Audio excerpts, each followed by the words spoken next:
Welcome, dear literature enthusiasts, to our cozy corner of Frame Shift, where frames unfurl like pages and every film becomes a text to be read with curiosity and care. If you find joy in thoughtful dissections and guided wanderings through cinematic landscapes, I'd be honored if you'd like this video and subscribe for more conversations that linger between the lines. Before we set sail, a quick note. What follows isn't a straightforward review but a deeply intellectual, theoretical, and critical analysis designed for those with a passion for literature. An exploration meant to illuminate connections between story, symbol, and sentiment rather than to offer star ratings or box office verdicts.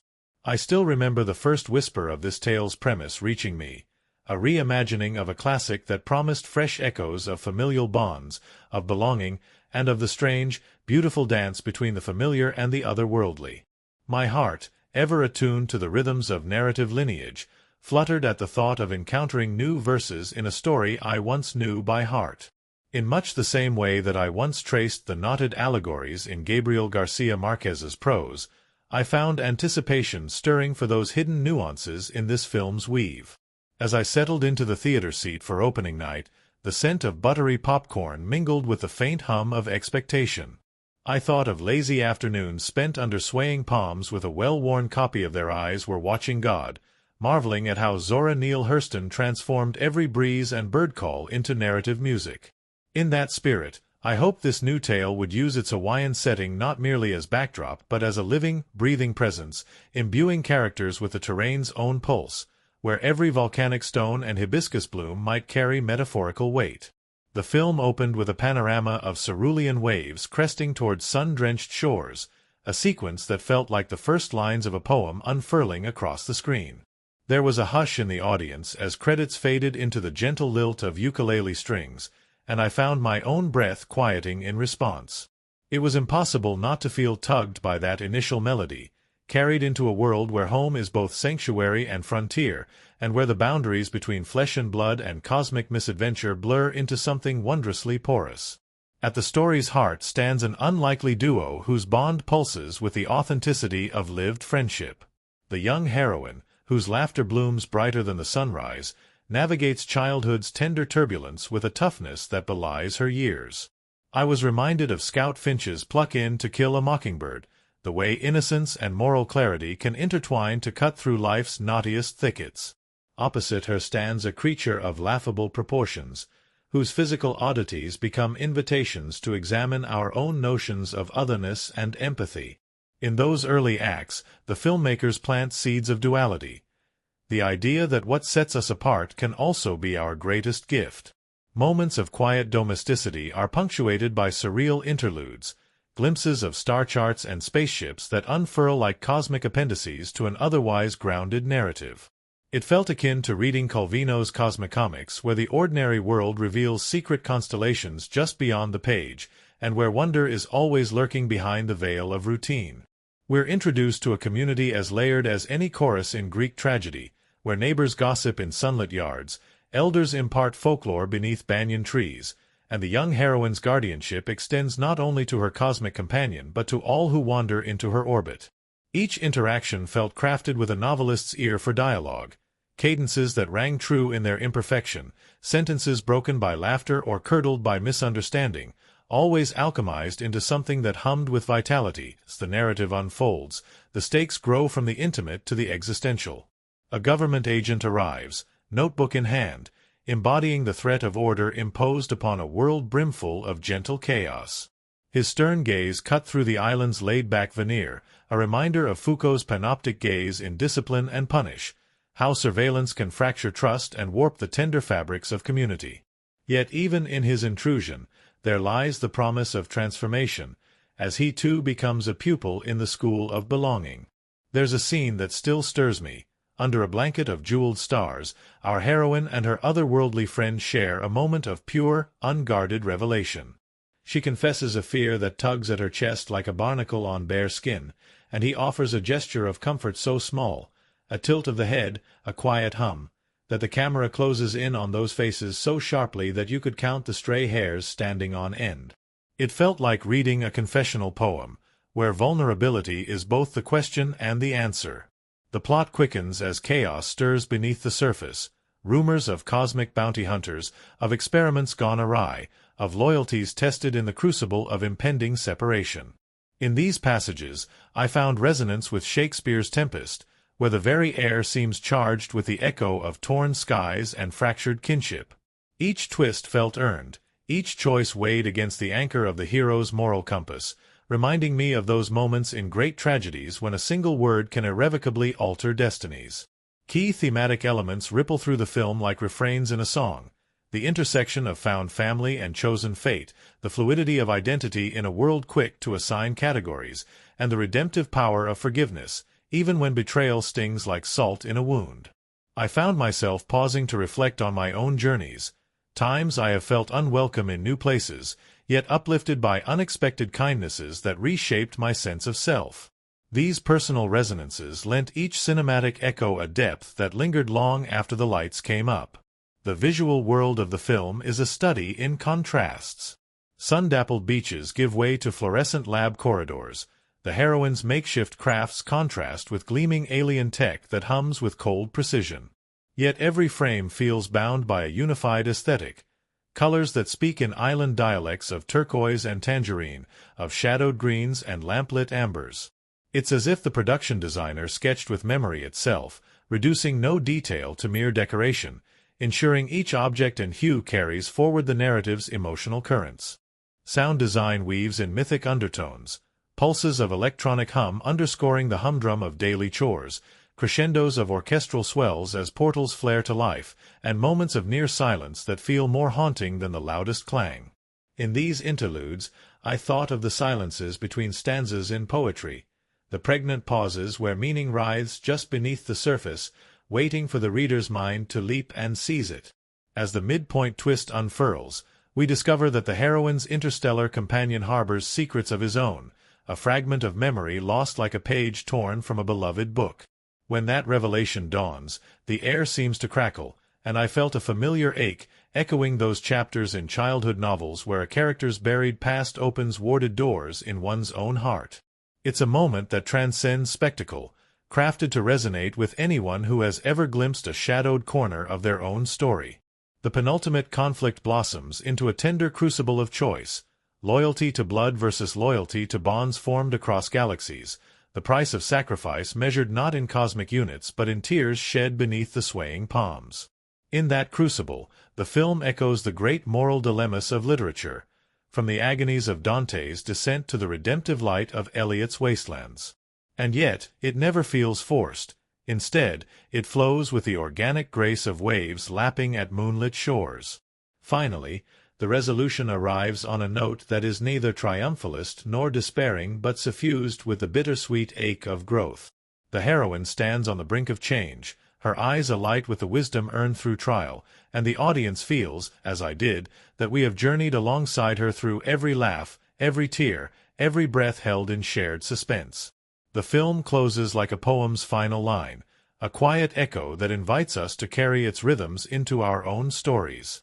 Teasing the elements yet to be unpacked in our deep dive, we'll explore how the filmmaker's nods to canonical texts deepen the mythology, how a single repeating motif in the score binds character arcs together, and how visual callbacks reward the attentive eye with little moments of delight.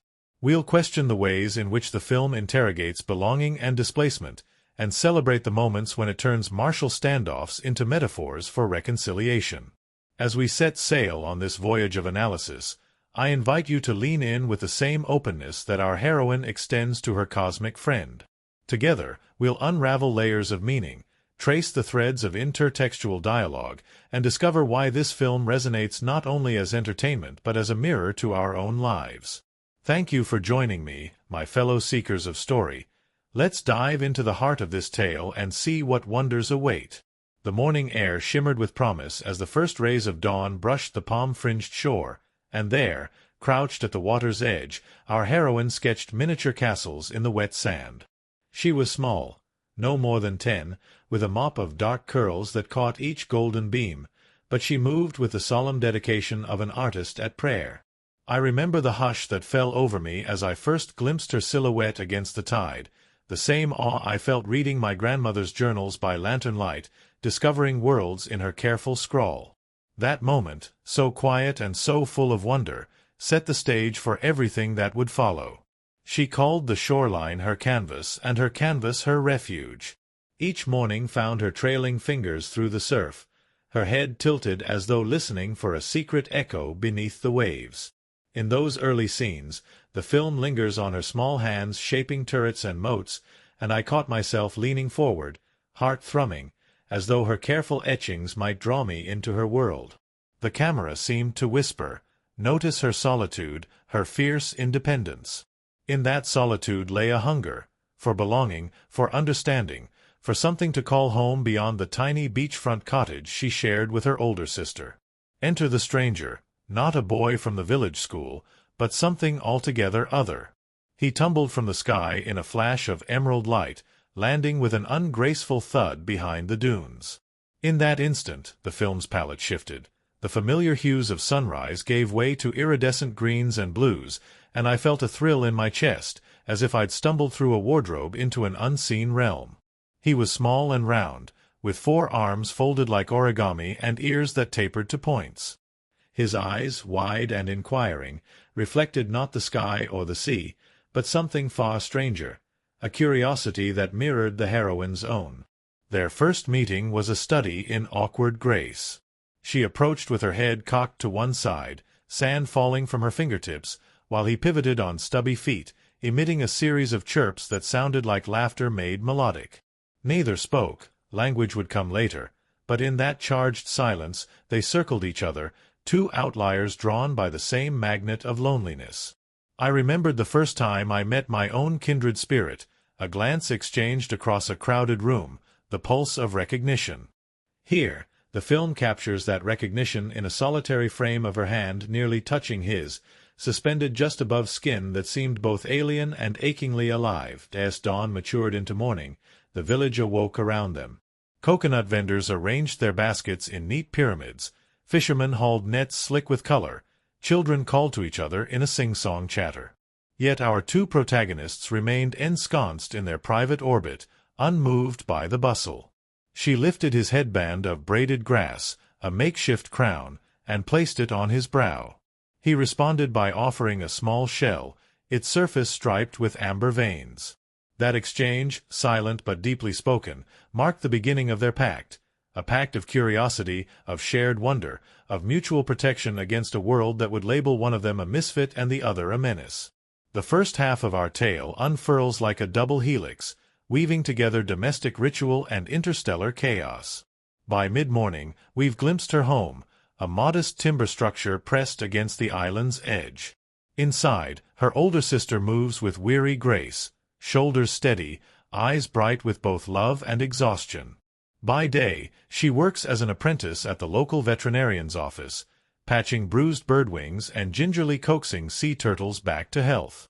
By night, she drifts into a world of textbooks and secret sketches of places she longs to see beyond the horizon. Their bond, forged in necessity, crackles with tenderness and unspoken worries. Bills that must be paid, futures that hang in doubt. Into that fragile equilibrium tumbles the stranger. The first few days play out in a series of small revelations. He learns her name as she speaks it aloud, lips curling over each syllable. She discovers his penchant for pineapple and peanut butter, a culinary oddity that earns him a skeptical yet amused grin. She fashions makeshift goggles for him out of coconut husks, and he repays her by sketching constellations in the sand, using driftwood as stylus. I thought of evenings spent with star charts spread across my childhood floor, tracing Orion's belt and dreaming of what lay beyond. In those moments, the film becomes a testament to the unspeakable joy of discovery, of finding someone who sees the world through the same kaleidoscopic lens. But no haven lasts forever. Word of the stranger's presence rippled through the village like a stone dropped in a placid pond. Whispers followed her down the dusty main street. "Did you see it? They say it's one of the experiments." The local authorities grew anxious. A government agent arrived, tall, crisp in uniform, his notebook bulging with observations. He watched the shoreline with hawkish eyes, studied her interactions with the stranger, and barked questions like cannon fire. "Where did you find him? Have you heard of interstellar fugitives? His presence introduced the first prick of real fear into the story. I remembered feeling similarly stalked in my teenage years, when strangers judged my passions too strange for small-town life. The boy who loved to sing opera, the girl who devoured physics texts. Their curiosity often came draped in suspicion. The stranger sensed the tension before she did. He retreated to the shadow of the dunes as she approached with news of the agent's arrival. She offered him water in a chipped mug, but he shook his head and stared at the horizon, as if calculating the trajectory of passing cargo ships. That night, beneath a quilt of stars, he shared fragments of his own memory. Flashes of laboratory halls, the hiss of chemical baths, the echo of a voice pleading for freedom. His chirps grew solemn, his stubby fingers tracing spasms in the sand, and she realized that he carried more than costumes of curiosity. He bore the scars of captivity. By the end of the first chapter, their sanctuary had shifted. No longer content to hide merely behind dunes, they ventured deeper into the island's interior. A hidden clearing in the jungle, ringed by ferns and whispered legend, became their secret stage. Here, she performed her makeshift science experiments, mixing crushed hibiscus petals with seawater to coax colors that danced like opals. He watched, enraptured, and would mimic her gestures, sending tiny colored ripples across puddles. In these sequences, the film's cinematography blooms. Water drops caught in slow motion, petals floating in midair, leaves trembling in response to unseen air currents. I found myself drawing breaths at these visuals, as though watching a flower unfurl in a silent documentary of miracles. Yet beneath the wonder lay the ticking of a clock. The agent's presence grew more insistent. Midday checkpoints on the coastal road, cameras perched atop coconut groves, nighttime patrols that combed the sands by torchlight. The sister, ever practical, urged her sibling to end the charade, to turn him in before disaster struck. She warned of fines, of the orphanage's threats to intervene, of reputations forever stained. But the young heroine, heart close to bursting, refused. I recognized in her defiance the same stubborn flame that once drove me to hide books banned by my hometown library, a conviction that some truths deserve sanctuary, no matter the cost. A pivotal moment arrives when the stranger falls ill, an inexplicable fever, green sparks flickering beneath his skin like dying embers. She carries him to the veterinarian's clinic, navigating corridors of antiseptic light and clattered cages. The vet, kindly but bewildered, examines his alien physiology with gentle instruments, thermometers repurposed, heat lamps dialed to half-power, bandages gently wrapped around limbs that bend at impossible angles. I felt my chest tighten as the vet murmured that he'd never seen vital signs like these, that he'd never learned how to read them. In that crucible of uncertainty, their bond deepened. She held his trembling hand, her own tears steaming in the hot clinic air, and he flexed his extra arms to squeeze hers in gratitude. He recovered, of course, narrative necessity, but carried by the poignancy of their fear. When he opened his eyes again, she cried with relief, her tears falling like rain on the clinic floor. In response, he released a trill so soft it sounded like a lullaby, and in that moment I thought of the midnight phone calls I've made to friends pacing hospital corridors, offering each other courage through trembling voices. The film transforms the alien's recovery into a universal testament to compassion's power, that even creatures from distant galaxies can find sanctuary in shared vulnerability. With his strength regained, the story's momentum shifts. They return to the clearing for a ceremony of sorts, a makeshift graduation, where she crowns him scout of her world, and he presents her with a constellation drawn on the forest floor, a map to the stars that once bound him. The sequence unfolds like a ritual, complete with torch-lit silhouettes and a chorus of frogs that croon in applause. I was reminded of folk tales I read as a child, where chosen heroes receive enchanted gifts beneath the watchful eyes of silent witnesses. Here, the filmmakers capture that sense of hallowed transformation, a rite of passage that cements their partnership. But Midnight's peace is always temporary. On the edge of the clearing, the agent waits, his flashlight beam slicing through fern fronds like a scalpel. He rounds the bend just as they embrace, and the moment shatters like stained glass underfoot. The agent's stern face, illuminated by torchlight, reads accusation in every starlit beam. She steps forward, arms outstretched in protective gesture, and he orders her back with the crispness of a gavel. In that charged exchange, the film's sound design dims, the frogs hush, the wind retreats, and only their breathing remains, hers ragged, his deep and measured. It is a moment pregnant with conflict, a crossroads where friendship confronts authority, where empathy collides with bureaucracy.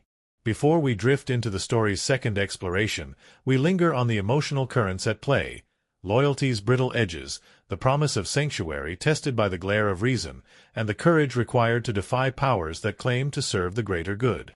The first half of this tale moves with the inevitability of a tide, from lonely sketches in the sand to clandestine ceremonies in moonlit groves, from whispered discoveries of language to the harsh intrusion of a world unwilling to accept difference.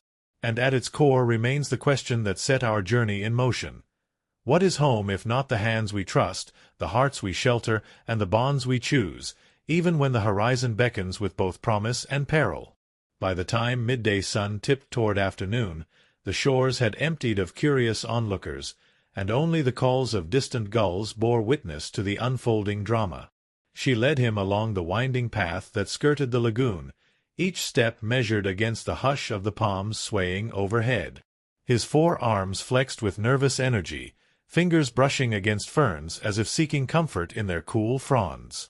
Together they reached the small clearing near the old banyan tree, the site of their first secret ceremony, only to find the ground churned by heavy boots and the air fragrant with the acrid smoke of a hastily lit signal fire. The agent stood at the clearing's edge, arms folded, his notebook clutched like a shield. He squared his shoulders when they entered the circle of torches and spoke in measured tones. "This ends now. You've broken every regulation, hidden him in plain sight, taunted every protocol." His voice carried the finality of a judge, each word a gavel strike. She opened her mouth, ready to plead, to remind him that kindness is the law that binds worlds together. But before she could speak, a familiar trill cut through the charged silence. The agent blinked at the stranger's imploring tone, and for an instant the harsh lines of his face softened. She seized the moment, stepping aside to let them stand face to face. Under that sudden quiet, the agent surveyed him like a scientist peering into a microscope, seeking points of difference. And yet, beneath the strange anatomy, his extra limbs, his luminescent eyes, there remained a spark of sentience that transcended data. The agent hesitated, pen hovering, before lowering his torch to a respectful angle. In that unspoken exchange, the first truce of true curiosity was forged. Night fell wrapped in the soft glow of lanterns as the agent, guided by her insistence, led them to the village hall, a wooden structure whose wide doors had seldom seen such company. Inside, the room was bare, save for a long table and a cluster of benches. The agent arranged lanterns along the walls, casting dancing shadows that lent the space an otherworldly hush. She handed him a cup of lukewarm water, and he accepted it with the grace of one accustomed to protocol but none of the companionship she extended. Their first conversation unfolded in careful syllables. He asked about her family, her routines. She spoke of school and the neighbor's ancient canoe. He listened, scribbling notes in the margins of his log, while the stranger curled himself on the floor, absorbing every detail as if it were a tincture of ancient wisdom. In that modest chamber, they sketched their first fragile accord. She would help him gather the parts he needed to contact his distant home world, and he would, in turn, demonstrate that his presence bore no threat. The agent's role was to observe and verify, to record the progress in his notebook. The promise glowed between them, a bridge built of shared purpose. But as dawn's first light crept through slatted windows, a tremor of tension stirred. News had come that the orphanage trustees intended to take her sister into custody. Their formal complaint cited dereliction of duty and the presence of a dangerous foreign entity. The agent's eyes narrowed. He closed his notebook with a snap.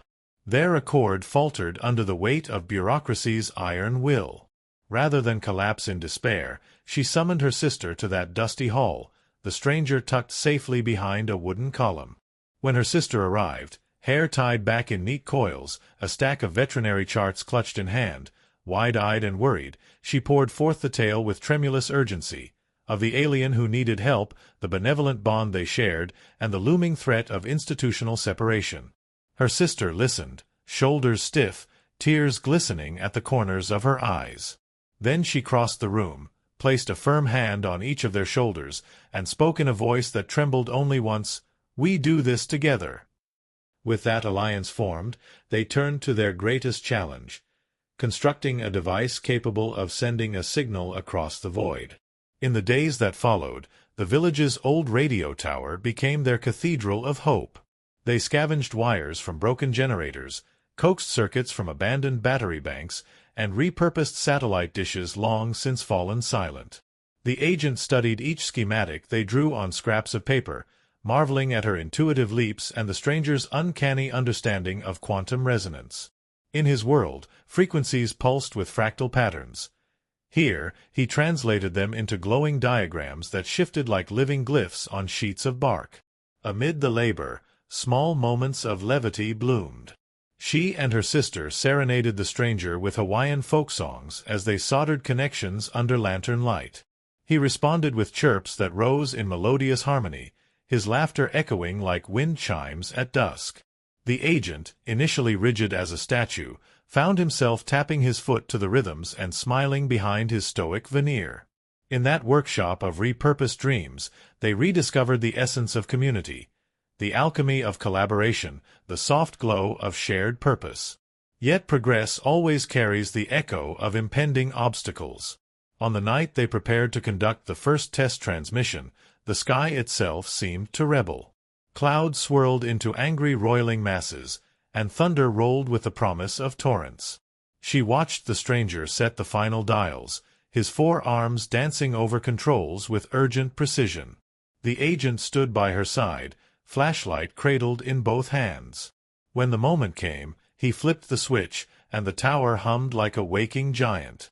The stranger's eyes flickered with triumph as a high-pitched tone filled the air, an alien lullaby that quivered through the rain-strewn night. But before the signal could coalesce, a bolt of lightning struck the tower's mast, sending a shower of sparks cascading into the downpour.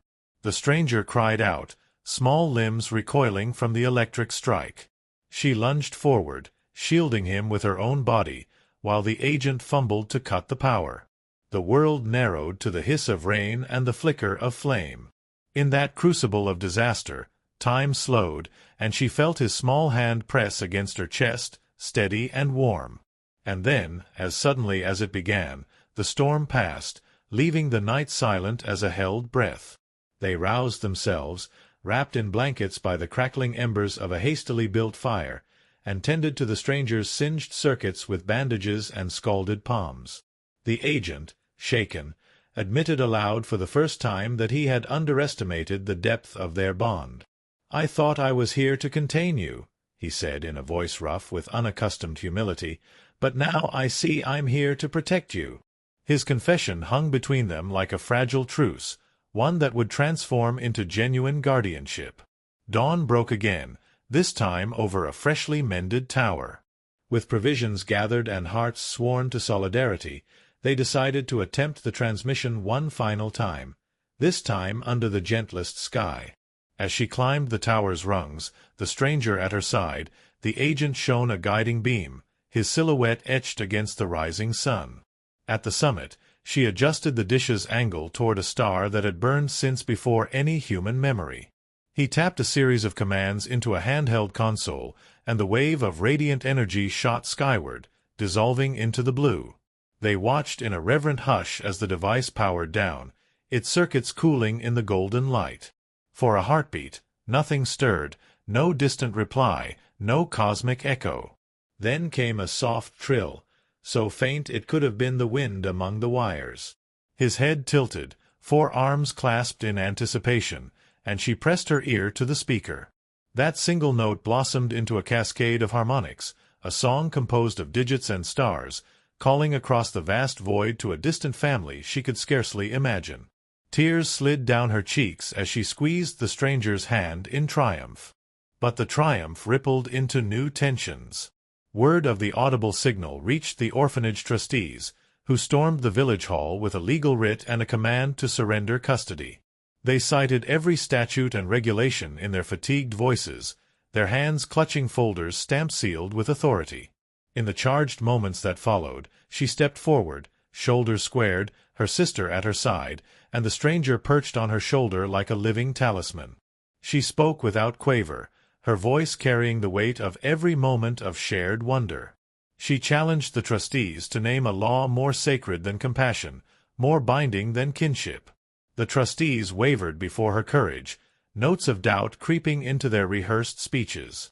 The agent, unexpected ally, placed a gentle hand on the lead trustee's arm and whispered that he had witnessed a miracle born of cooperation, not malice.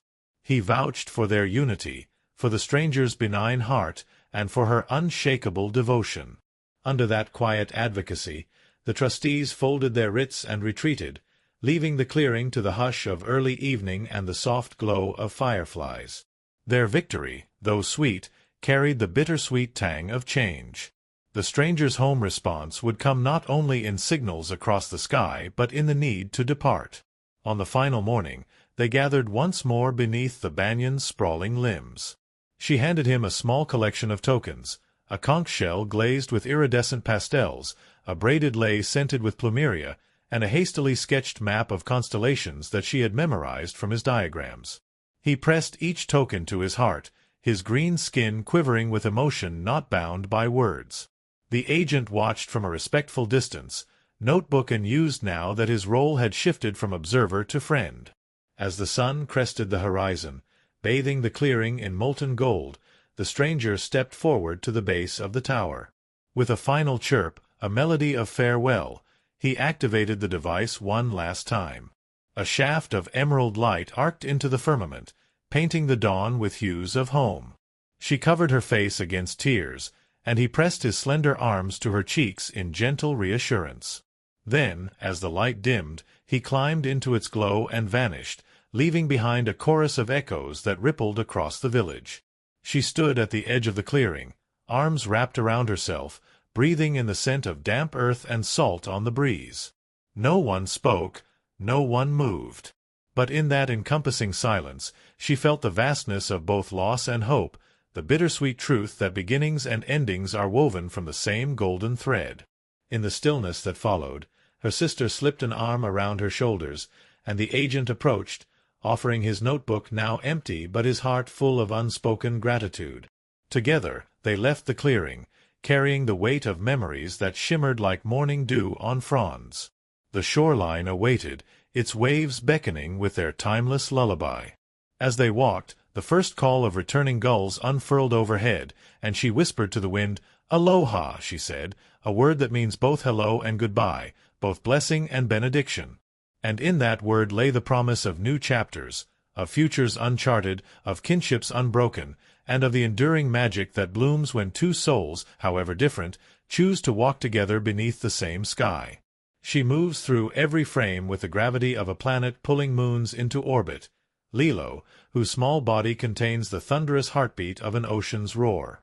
I remember first seeing her in the opening scene, silhouetted against the spray of crashing waves, and feeling that sudden delicious crackle of recognition.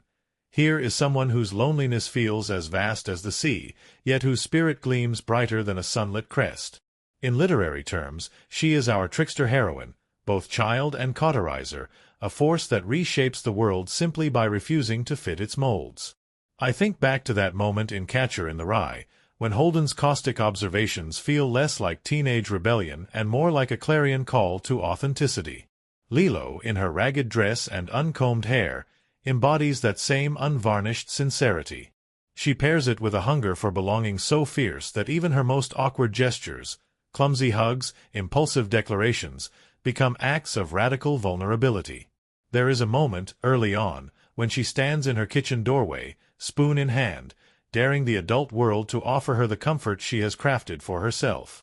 Her gaze flicks toward the empty chair across the table, and I sensed in that glance the echo of every orphan child in literature. Jane Eyre on the moors, Pip awaiting his benefactor, and even Scout Finch bristling at the world's injustices. But Lilo's solitude is neither grand nor romantic. It is stubborn and immediate, a daily battle waged in the small rituals of routine. When she feeds her fish and speaks aloud to them, patronizing, apologetic, hopeful, it feels less like eccentricity and more like a lifeline. Her audience is silent, her words hanging in the humid air, and I feel the ache of her need, to be heard, to be witnessed, to be loved. Then comes Stitch, our cosmic anomaly whose very name crackles with mischief and melancholy in equal measure. He arrives in a tumble of emerald sparks, a creature stitched from whimsy and woe. At first glance, he is an exercise in cartoonish contradiction.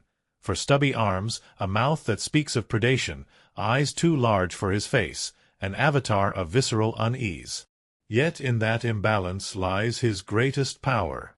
I've seen literary monsters rage and melt, from Frankenstein's creature to Gollum, and each carried a shard of our own fractured humanity. Stitch joins their lineage.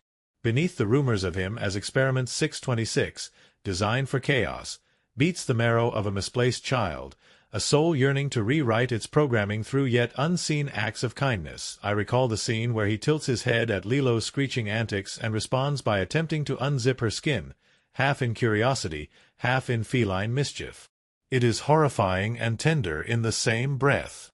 In those close-ups, rendered with uncanny fidelity, I felt the raw nervous energy of any first encounter with the other, that jolt in the spinal cord when our worldview collides with the inexplicable. Yet he finds his guide not in rules but in Lilo's impulsive mantra. ʻohana means family. Family means nobody gets left behind. Each time he stumbles toward understanding, offering his small blue paw in apology, protecting her from bullies, sobbing when she weeps, I swear I could hear Steinbeck whispering in my ear about the tender codes that bind us: loyalty, mercy, the stubborn alchemy of love.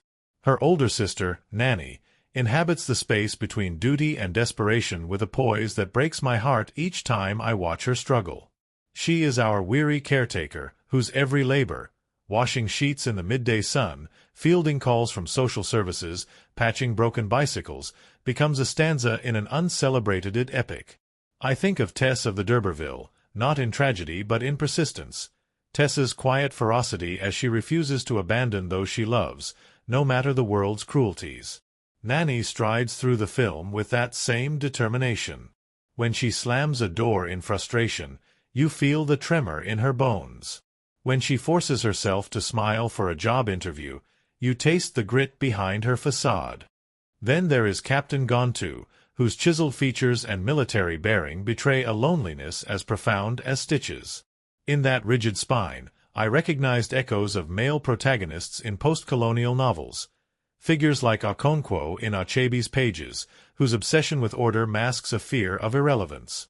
Gontu's pursuit of Experiment 626 is not merely a quest for reward, it is a bid for purpose in a universe that seems to have discarded him. Yet there are fleeting moments, in the flicker of his jaw before he orders an attack, in the hesitation when Stitch spares him, that hint at the man beneath the uniform, the man capable of a different destiny.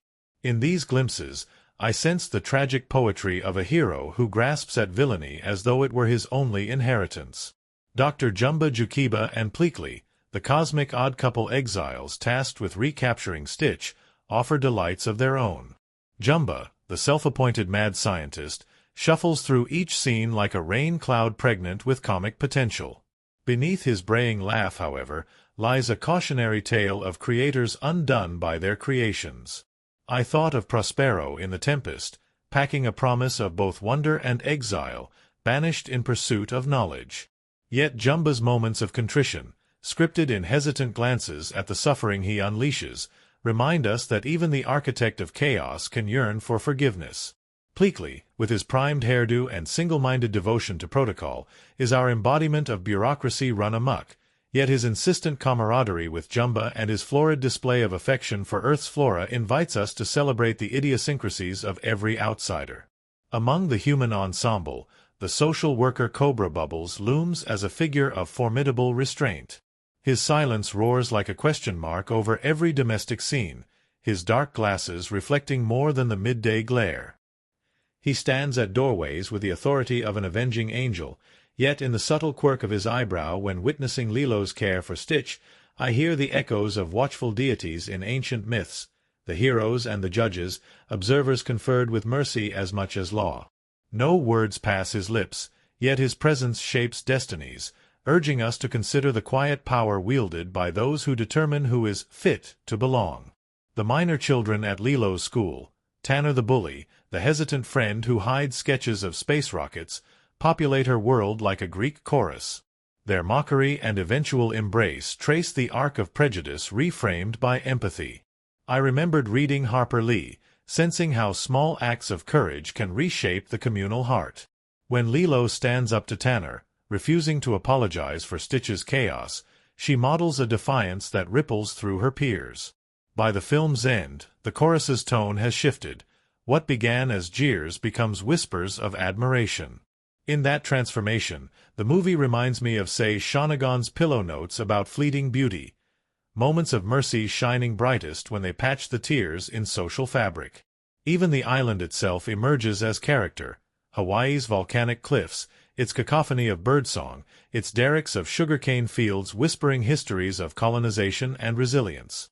Each location carries the weight of geology and genealogy, as if the land bears memory in its basalt veins.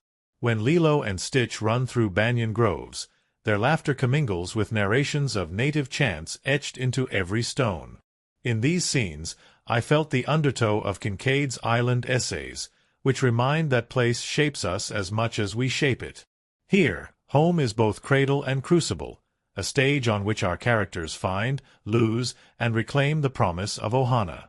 And so, when the climax unfurls, when Stitch, torn between cosmic orders and newfound loyalty, stands defiant amid the roar of alien ships, I felt the strain of every bond tested on mythic anvil. His choice to protect Lilo, at risk of erasure, resonates like the final stanza of an elegy-turned-anthem. I was reminded of Aeschylus's words about sacrifice's glory. In the end, kindness is holy. Stitch realizes that his programming can be rewritten by the gravity of love. Lilo, in return, steps forward to defend him, risking the very family she cherishes. Their duet of courage ripples outward, transforming the world around them. In the final scenes, as the credits roll against a sunset of molten gold, each character occupies their rightful place in the constellation of this narrative universe. Lilo's laughter echoes across beaches newly unthreatened by fear. Stitch's forearms cradle a peace he has fought to define. Nanny's arms encircle her sister and the alien they rescued together. Gonta stands distant yet transformed, hovering on the brink of redemption. Jumba and Pleakley beam with the awkward pride of newly minted parents. Bubbles vanishes into the horizon, his silent blessing etched in our minds. Even the crowd of extras, market vendors, schoolchildren, coconuts crackling underfoot, gathers in a tableau of reclaimed harmony. Each character, whether forged in flesh or drawn from distant galaxies, passes through the crucible of connection. Lilo and Stitch teach us that family is not gene but bond, that acceptance is a choice we renew each day. Nanny's sacrifice reminds us that love's labor is unending. Gontu's regret hints that even villains contain seeds of change. Jumba and Pleakley show that creation and caretaking are two sides of the same coin. Cobra Bubbles reveals the power of silent witness.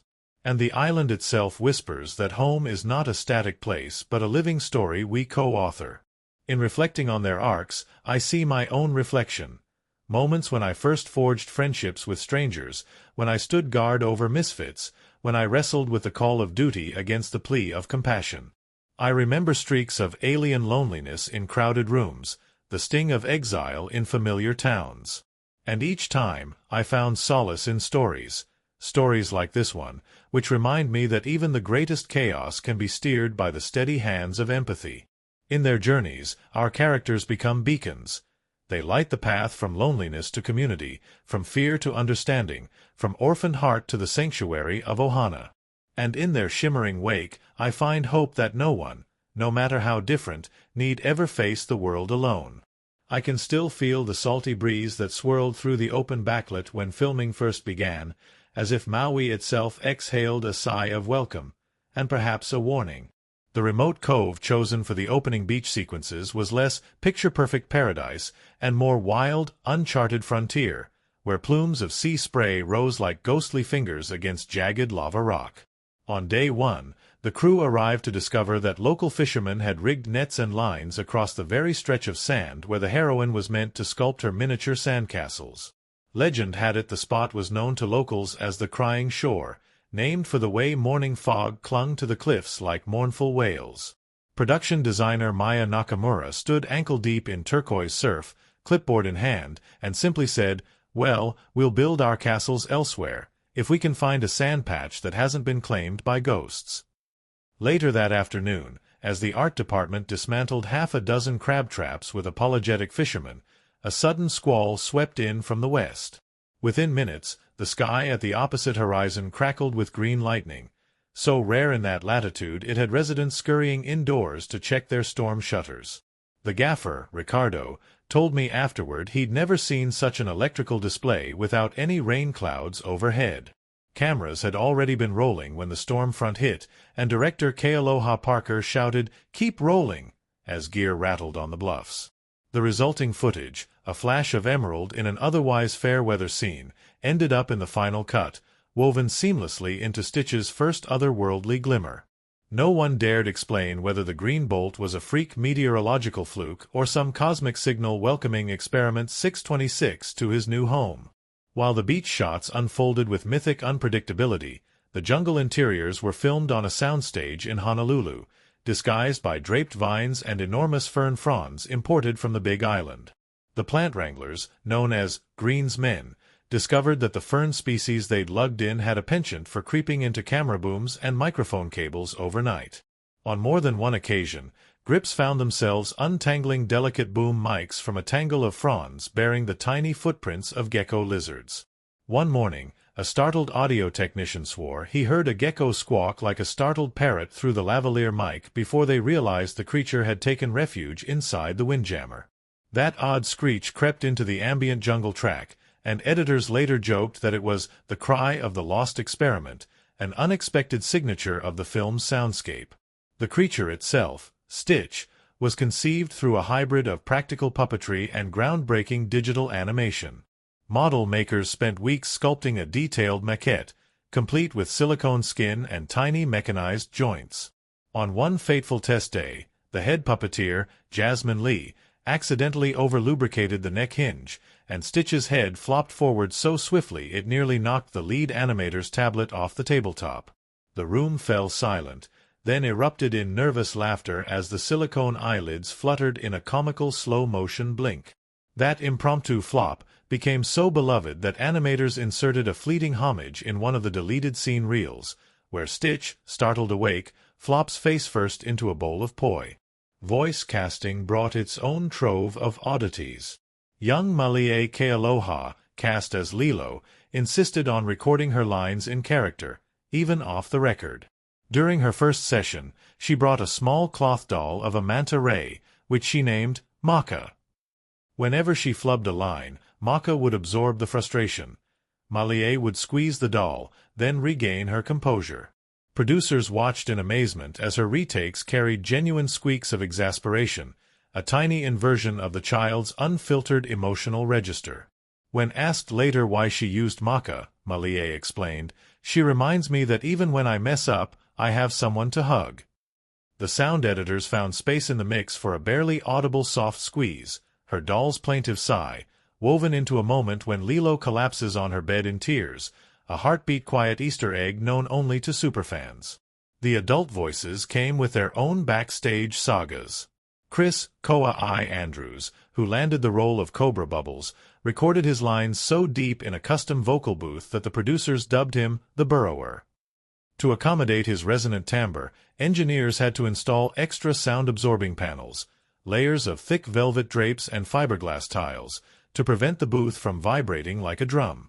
On one recording day, a single misplaced hammer strike at the neighboring construction site sent so much low-frequency rumble through the walls that Andrews had to start over, delivering his iconic line, "Ohana means family," 3 times before the booth was finally deemed silent enough. Engineers still claim that if you listen at the right volume, you can hear a faint echo of that day's jackhammer buried under his growl. Proof that even social workers in paradise can't escape the noise of progress. Filming choreography for Lilo and Stitch's first dance, an impromptu hula-inspired jig under flickering tiki torches, required an entire weekend of rehearsals in the costume department.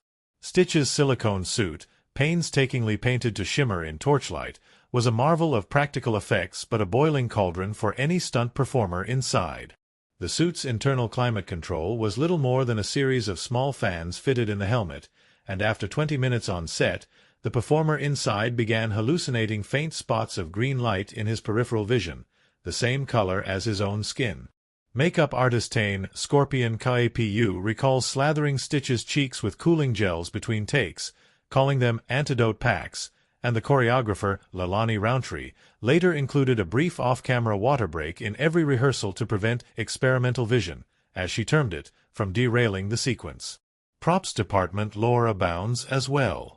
The little red dress Lilo wears in early scenes was so beloved by Maia that she refused to change into any other wardrobe until their 10th day of shooting. She insisted it was a talisman for capturing Lilo's unkempt charm. Makeup artist Hannah Lee constructed 8 identical dresses, each slightly distressed by hand to simulate wear and tear, and labeled them Dress A through Dress H. When the lead costume rack caught fire in a small grease trap incident, a stray spark igniting old stage lipstick, only Dress C remained unscathed. The production officially declared Dress C the chosen one, and retroactively rewrote the distressing notes to replicate its particular pattern of frayed hems and patchwork. Even the film's score carries hidden oddities.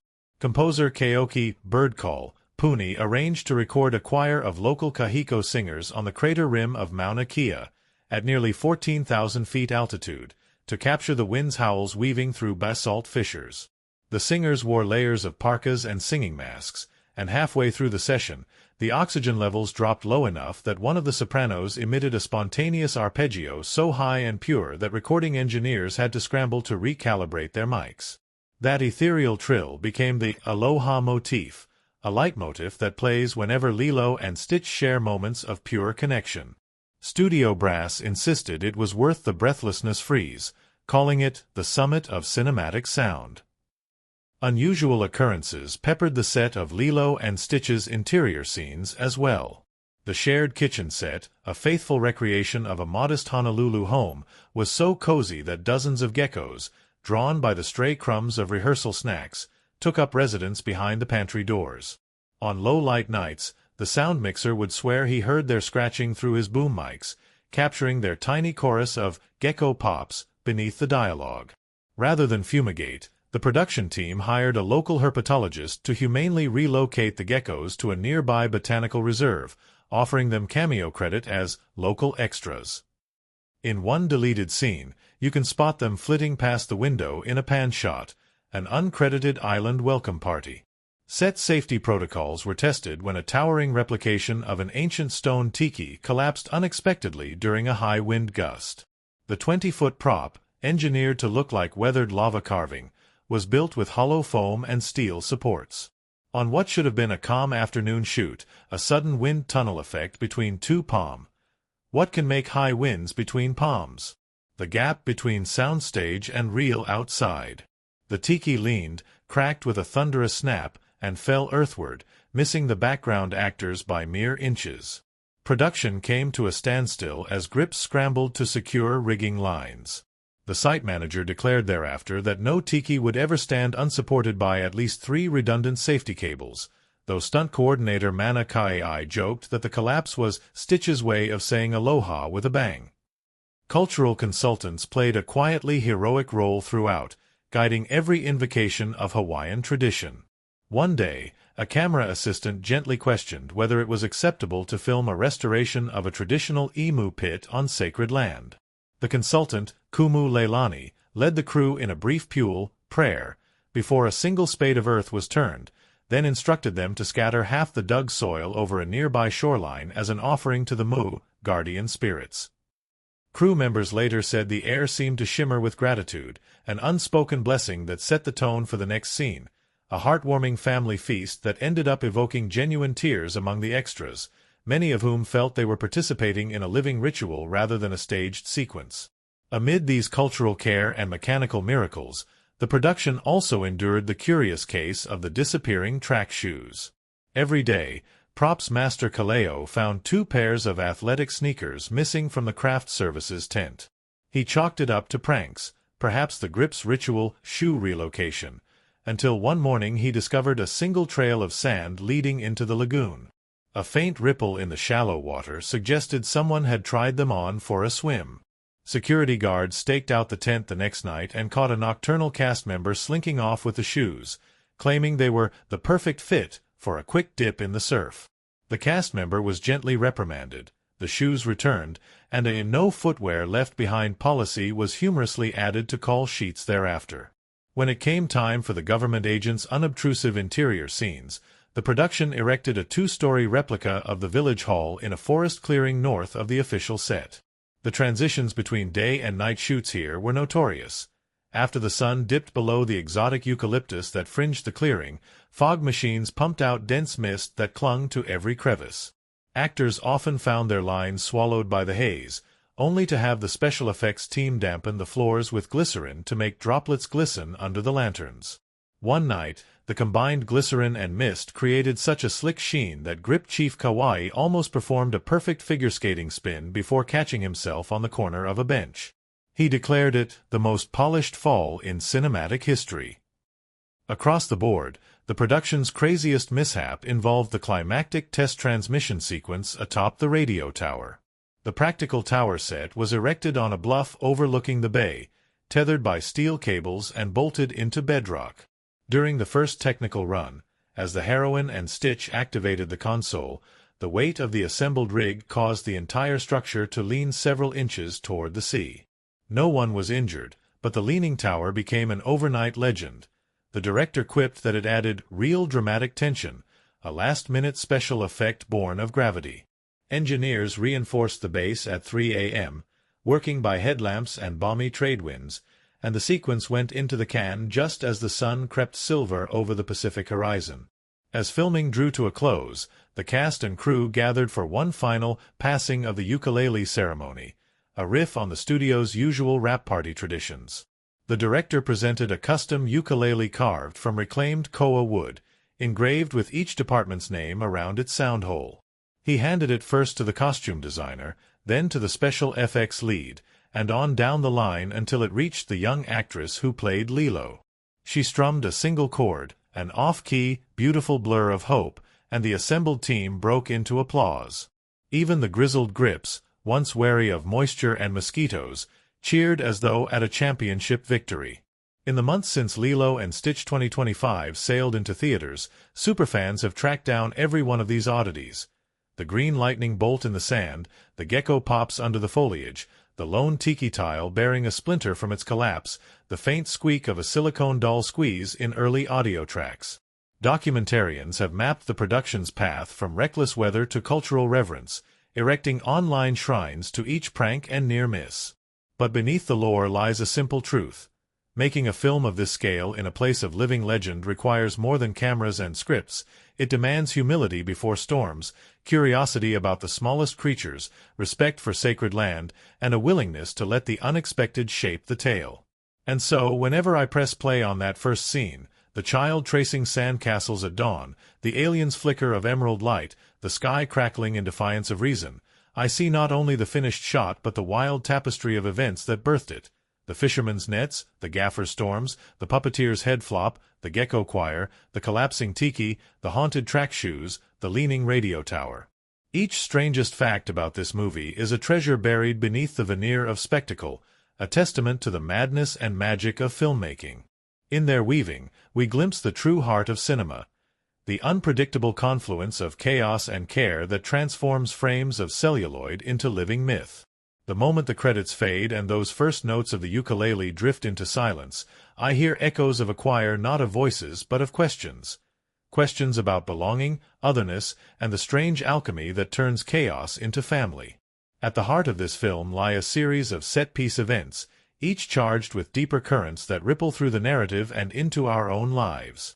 When Lilo first shapes her sandcastles beneath the sunrise, it feels deceptively simple. A child's play that masks a profound yearning. Critically, this sequence establishes her internal landscape, a terrain marked by solitude and imagination. The sand, pliable and transient, becomes a metaphor for her precarious place in the world. Scholars have noted that using such an ephemeral medium underscores childhood's fragility, reminding adult viewers of Hesse's glass bead game, where fragile constructs reflect inner truths. Emotionally, the scene lingers. Her silhouette against bleaching tide invites us to wonder who shapes us and where our foundations truly lie. Then comes Stitch's crash landing, a riot of emerald sparks against the pale sand. Cinematically, the stunt harness and hidden wires are invisible. What remains is a burst of color that feels otherworldly. From a critical standpoint, that intrusion of alien form into idyllic setting mirrors post-colonial disruptions in classic literature. Sudden encounters that shatter complacency, forcing cultures to reckon with the stranger within. Audiences gasped at the juxtaposition. One moment a tranquil beach, the next a cosmic splinter, and that gasp becomes a collective vow to pay attention to what we might otherwise dismiss. Their first encounter in the dunes is designed as an extended close-up, the lens pushing so close that every grain of sand on his vibrant skin becomes a poem of texture. Critics praise that choice. It collapses the distance between us and them, a visual tactic akin to Woolf's stream of consciousness, collapsing inner and outer worlds. Viewers later shared on forums how that intimacy transformed their perception. No longer a cartoon oddity, Stitch emerges as a being whose vulnerability we instinctively protect. As the agent arrives to shadow their secret bond, the film shifts tone. Bright pastels give way to steely grays. This pivot is neither abrupt nor dissonant but calibrated through production design. Muted costumes, overhead lighting that casts stark shadows. In critical essays, scholars link this to Gothic tropes, authority figures as harbingers of moral scrutiny, their very presence a test of personal ethics. And emotionally, we feel our own defenses rise, recalling moments when we too have been watched or judged, when the safety of our private worlds threatened to crumble under a stare. The veterinarian's clinic scene deepens that tension. Under fluorescent glare, Stitch's alien physiology is laid bare. Glowing veins, erratic pulses, yet the vet's gentle ministrations remind us of Mary Shelley's plea for compassion. The interplay of brutal scientific scrutiny and human tenderness foreshadows the film's central thesis, that empathy can transmute fear into healing. Critics applaud the director's decision to linger on medical apparatus reframed as tools of mercy, while viewers report tear-stained cheeks as they witness that unconventional act of care. When Lilo and Stitch perform their impromptu hula beneath tiki torches, the choreography becomes a liturgy. Their movements echo the cyclical nature of mythic dance, steps that bind human and supernatural in a circle of communion.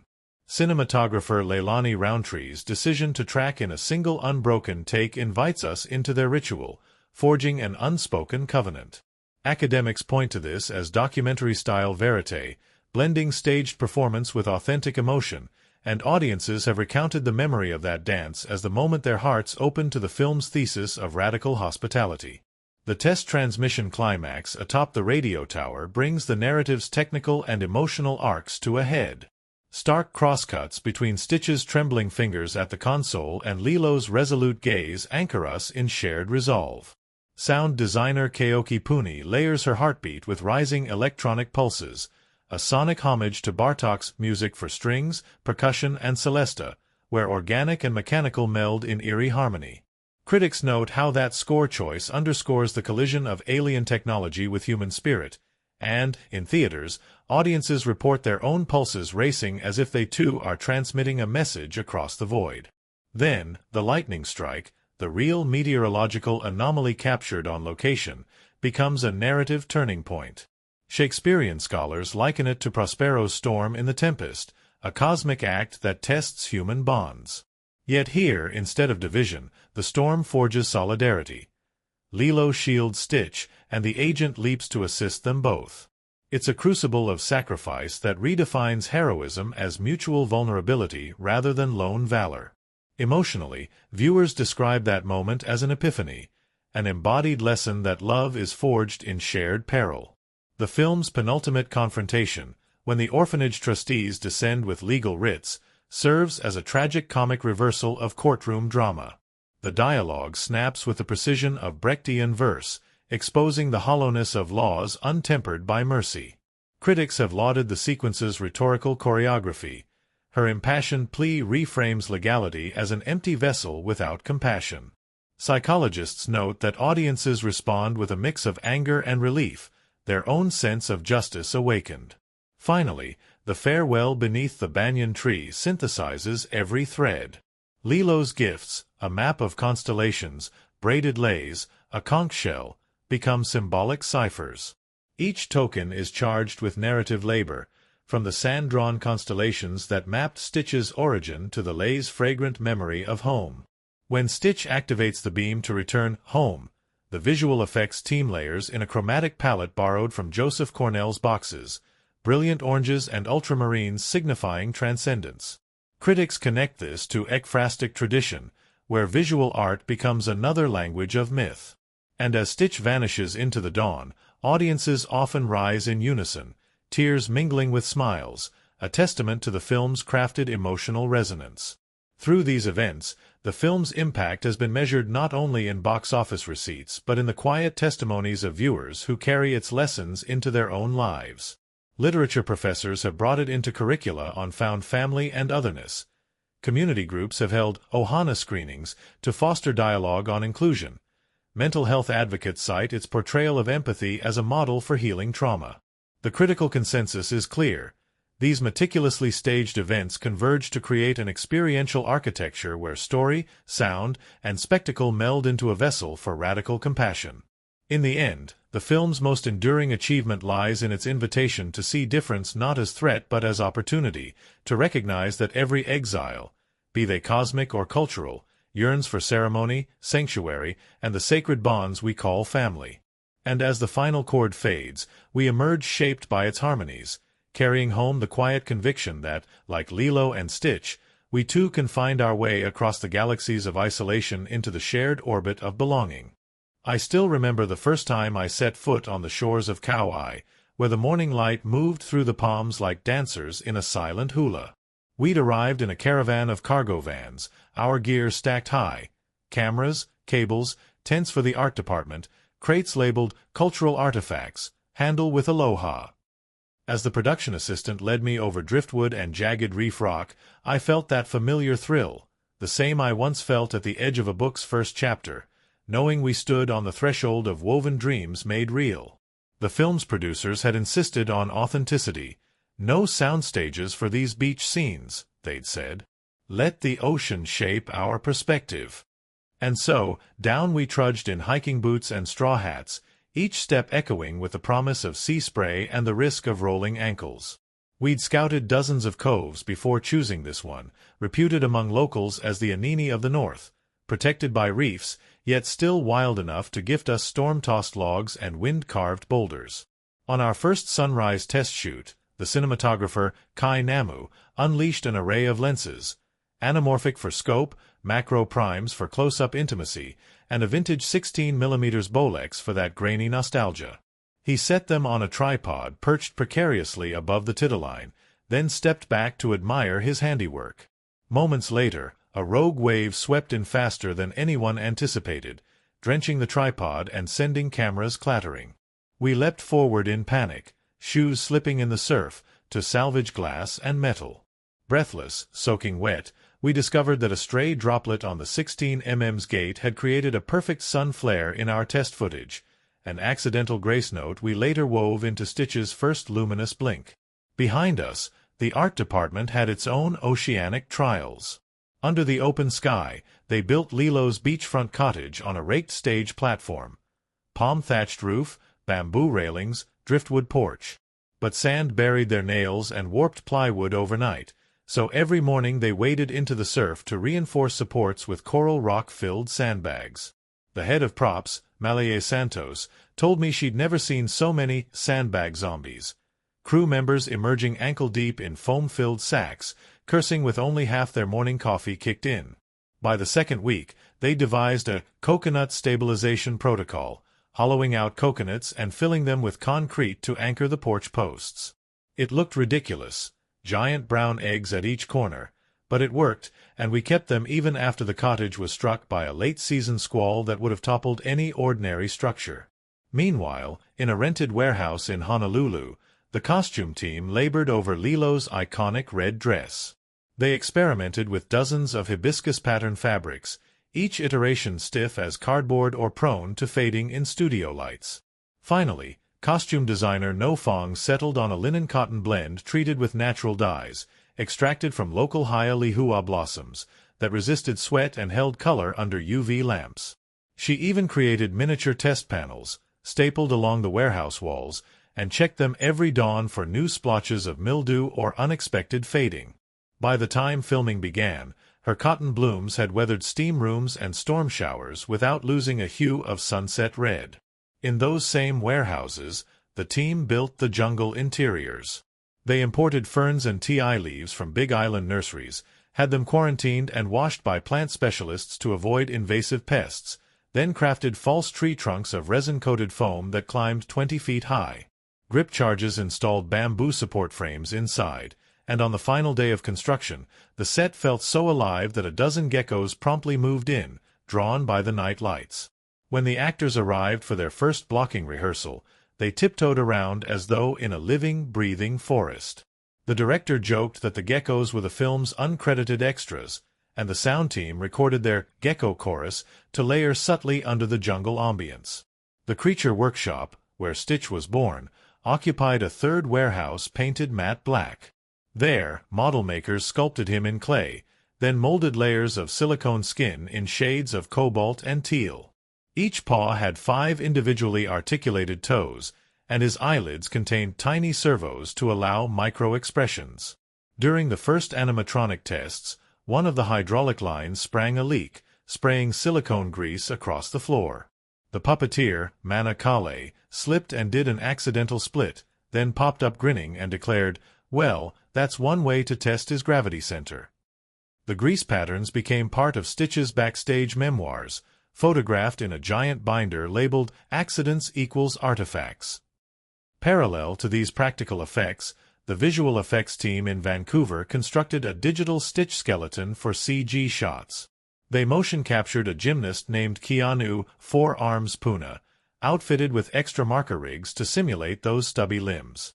Keanu performed flips and tumbles in a sprawling volume of matte black netting, the VFX artists surrounding him with disparate rig shapes to mimic the Kerala coconut props and reef boulders.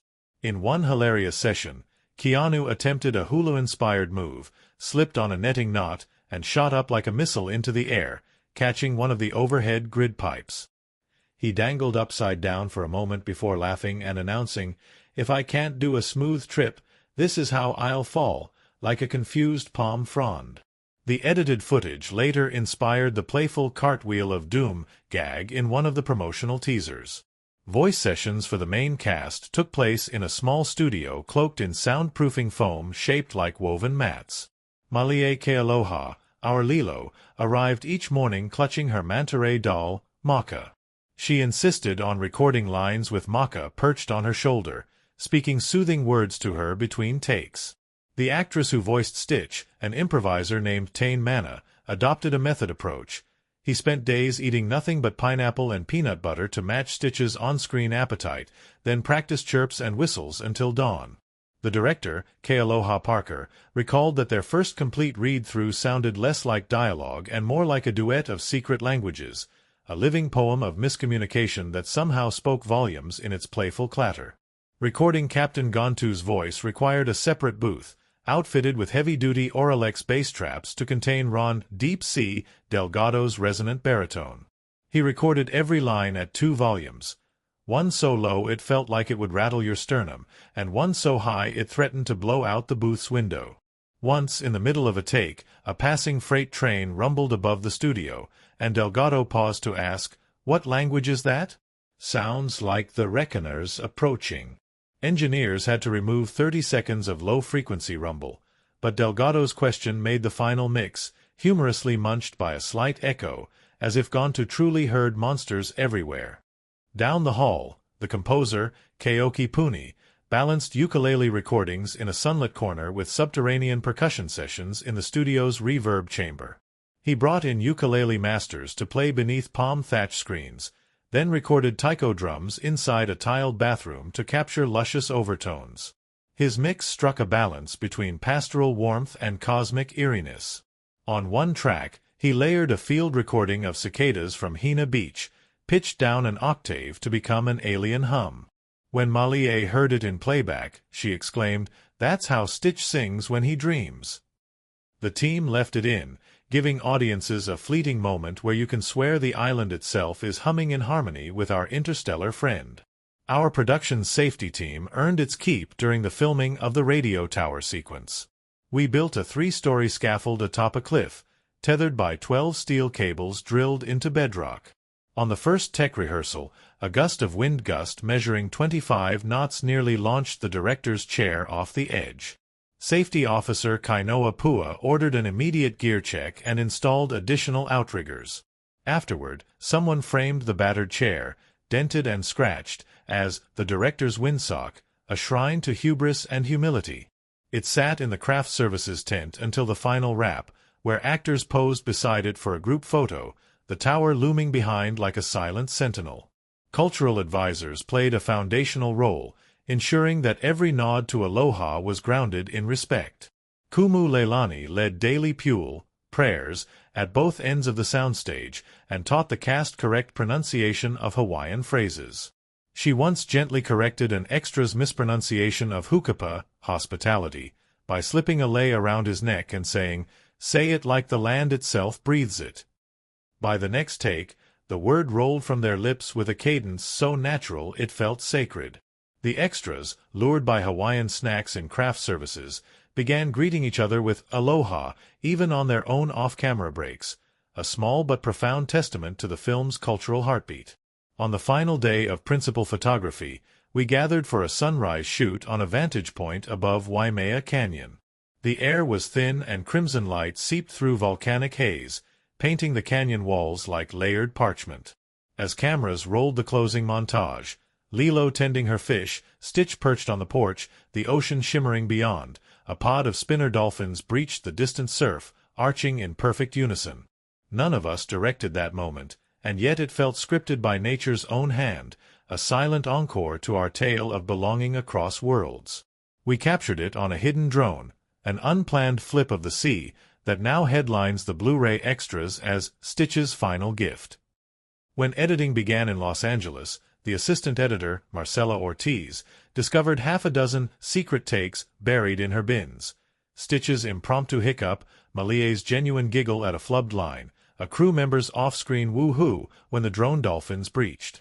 The director insisted on weaving them into a gag reel at the end of the credits, a moment of unabashed joy that reminds audiences of the laughter behind the lens.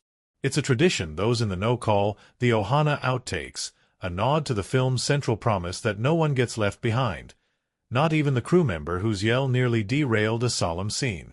As the film moved into post-production color grading, the colorist, Talia Kealoha, no relation to the young star, employed a delicate balance of warm island tones and cooler alien blues. She spent hours matching the sheen of silicone skin on Stitch to the shimmer of early morning waves, ensuring that none of his CG glow felt out of place. Her brilliant concoction involved layering subtle refractive highlights drawn from footage of wet basalt and seaweed, so that Stitch's skin literally looked as though it had been kissed by ocean spray. This attention to microscopic detail drew praise at the Cannes Tech Forums, where peers marveled at how a fully digital creature could feel as tactile as driftwood. When the score was mastered, the final piece was so loud in low end that theater owners had to recalibrate their subwoofers to prevent rattled popcorn buckets. An early screening in Portland prompted a complaint from the manager. Guests in the front rows reported feeling Stitch's heartbeat in their chests. Rather than dampen the mix, producers embraced the feedback and highlighted the mangled audio track as proof of the film's physical impact, marketing it as Experience Stitch in 4D. It became a badge of honor. If your floor trembled, you had truly joined the adventure. And so, as I sit now under my own swaying palms, watching that final montage on a dusty monitor, I see not only the polished scenes but the wild tapestry of events that shaped them.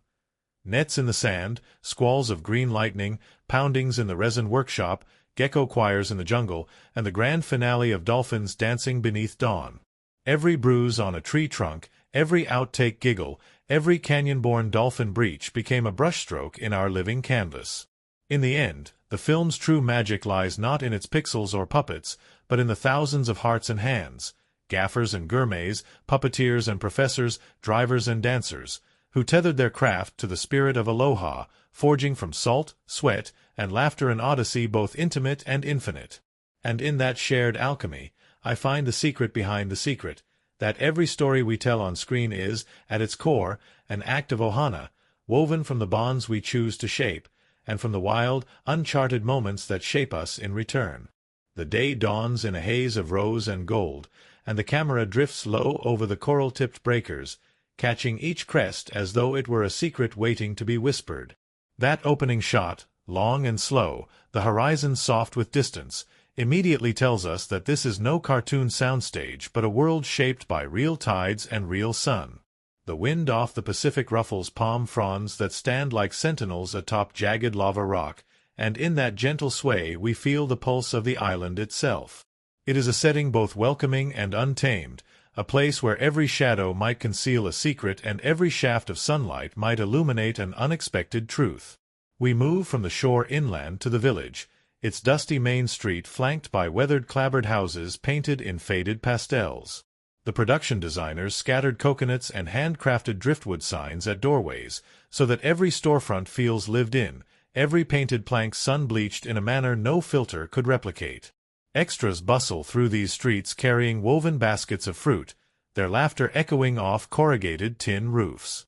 The cinematographer frames these moments in wide lenses, allowing edges of the shot to wander toward the periphery, capturing children chasing chickens and grandmothers gossiping on stoops. These human touches lend texture to the world, a reminder that setting is not just backdrop but the living skin upon which our tale unfolds. Inside Lilo's humble cottage, the air is thick with humid warmth. Light streams through lace curtains in amber shafts, illuminating dust motes that dance like tiny fireflies.